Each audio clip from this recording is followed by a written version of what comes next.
Hello, Fort Smith Public Schools. Just want to give you a brief overview of last night's board meeting, December 15th, 2025. I started the meeting with my superintendent's report, which included some work sessions and training the board will be doing in the near future.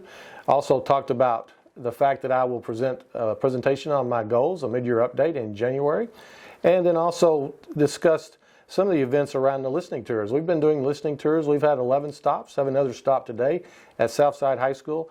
I just want to share some of the trends we're hearing from across the district, and we will continue the listening tour in the spring.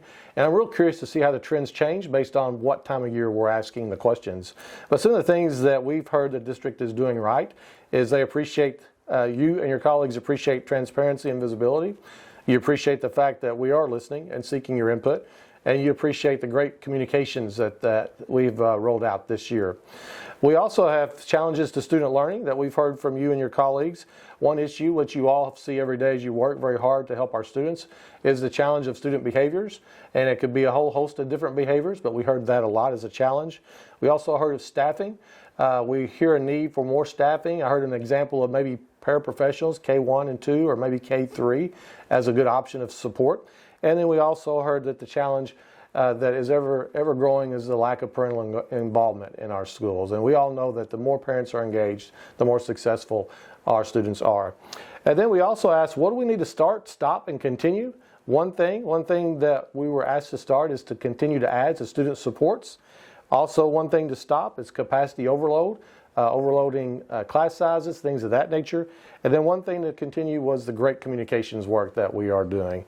And then I also always want to ask, what can I do? What can my team do better for you all? And it fell back to that student support, more ideas around student support and ways to assist you in dealing with the challenges of our kids. So that's an update. We'll continue to update you on what we're hearing in the listening tours, but want to give you an update of where that's at. And would encourage you to look at the full board meeting online to get more information. We also bragged on a few things like the administrators serving Thanksgiving lunch just to encourage our great child nutrition staff. They do phenomenal work every day, and we went out to serve Thanksgiving with them to help them and also just let them know how much we appreciate them. We bragged on Southside High School Quiz Bowl teams, start off with 27-1 record, recently winning a tournament in Hot Springs, just a culture of excellence there. We talked about the robotics competition at Peak, and we had several elementary schools that showed up and showed out. We're very proud of the great work they did. And then we bragged again on our Barling groundbreaking of the playground. We will, over the next 3 years, add new playground equipment to every elementary school in the district and also continue to use and operate existing playground equipment that meets standards. And finally, we just bragged on our kids. I would say around 500 kids showed up at the Christmas Honors event to fluff wreaths, tie ribbons on, and place wreaths at the National Cemetery. Quite an honor to be invited to be a part of that, but quite an honor to see our kids and our administrators show up to serve in that capacity. Very proud of that. We also took to the board our new calendar and asked for their approval for the 26-27 calendar. It's changed a little. It'll have an August 12th start date and be getting out earlier in May. With the elimination of the flex days. We've heard from our PPC and our teachers about eliminating 2 flex days. We have responded, and those have been eliminated. I would just ask you to take a look at that calendar online that the board approved last night. We heard from curriculum instruction. We heard from our director of elementary ed, our director of secondary ed. They gave us a snapshot report of the things they see as they walk through our classrooms. We're very excited to see some of the trend data, and we will continue to see that trend data improve over time, but great work for our teachers, and I appreciate your commitment to improvement.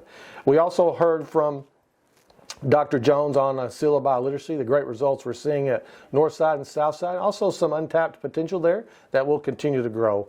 We heard a great report on the Computer Science Academy that's set to open in the fall at Chapin Middle School, and we've already begun the process of taking applications and doing interviews, and we're excited to roll that out this fall. And finally, we heard the great work that's being done at Adult Ed every day to serve this community. Please look at that online. It's phenomenal what we get accomplished in Adult Ed from the leadership and the teachers there for our community. And finally, we ended with a Rightsizing presentation. We met with the board in May as a result of the Rightsizing Committee's recommendation to look at zoning around Carnell and Spradling with a potential closure of both Spradling and Carnell, or one or the other. So we presented Rightsizing. Dr. Bone did last night, presented the data, presented the cost per student per building, also the rationale and the reason those two have been recommended for closure at the end of the year. The board will continue to gather input on that. They'll continue to think through that and they'll come back in our January board meeting to revisit that, to approve our recommendation of closing both Carnell and Spradling at the end of the school year and rezoning those students, or they may choose to do something different in the January board meeting, but that will be decided at that time. As always, just want to give you an update. Try to be brief, but sometimes not as brief as I'd like to be, but I always want to encourage you to go back and look at the full video for any additional information you want. We want to put that out there for you to look at and continue to ask questions. I appreciate the great work you all do every day, and I hope you take some time this break, this winter recess, to refresh and recharge. Thank you for the great work you do for Fort Smith Public Schools.